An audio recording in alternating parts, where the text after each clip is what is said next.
নমস্কাৰ বন্ধু বান্ধৱী সকল পুনৰ এটি নতুন ভিডিঅ'লৈ মই আপোনালোকৰ কাষলৈ আহি হাজু হলোঁ বন্ধু বান্ধৱীসকল জনপ্ৰিয় অভিনেত্ৰী সুকন্যা ৰাজগুৰু বৰঠাকুৰ আৰু জনপ্ৰিয় অভিনেতা ৰাঘৱ নিতম এই অভিনেতা অভিনেত্ৰীসকলৰ ফালৰ পৰা আহিছে খুবেই এটি ভাল খবৰ পিছে খবৰটো কি নিশ্চয় আপোনালোকে জানিবলৈ ইচ্ছা কৰি আছে সেই বন্ধু বান্ধৱীসকল ভিডিঅ'টো শেষলৈ চাওক আপোনালোকৰ মাজৰ হয়তো ধাৰাবাহিক চাই খুবেই ভাল পায় বাৰু কোনে কোনে ধাৰাবাহিক চাই ভাল পায় আমাক জনাবলৈ নাপাহৰিব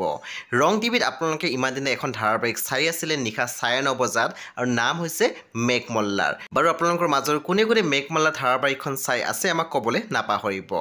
মেঘমল্লা ধাৰাবাহিকখন শেষ হ'বলৈ গৈ আছে মাজত মাত্ৰ কেইটামান দিন বাকী অহা 22 এপ্ৰিল তাৰিখে আপোনালোকৰ মাজলৈ আহি আছে ৰং টিভিত এখন নতুন ধাৰাবাহিক বৰ্তমান ৰং টিভি এটি নতুন টিজাৰ মুকলি কৰিছে আৰু এখন পোষ্টাৰ য'ত আমি দেখিবলৈ পাইছোঁ অহা 22 এপ্ৰিল নিশা 9:30 বজাত আপোনালোকৰ মাজলৈ আহি আছে এখন নতুন ধাৰাবাহিক আৰু সেই ধাৰাবাহিকখন নাম হৈছে আকাশী গংগা যেহেতু নিশা 9:30 বজাত আহি আছে আকাশী গংগা ধাৰাবাহিকখন হে আমি অনুমান কৰিছোঁ যে মেঘমল্লা ধাৰাবাহিকখন শেষ হ'বলৈ গৈ আছে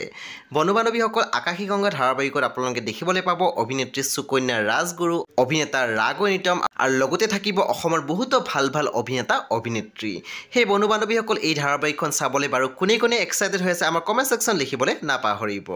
আৰু এনেকুৱা নতুন নতুন খবৰ পাই থাকিবলৈ আপোনালোকে আমাৰ চেনেলটো ছাবস্ক্ৰাইব কৰি কাষত থকা বেল আইকনো টিপি দিবলৈ একেবাৰে নাপাহৰিব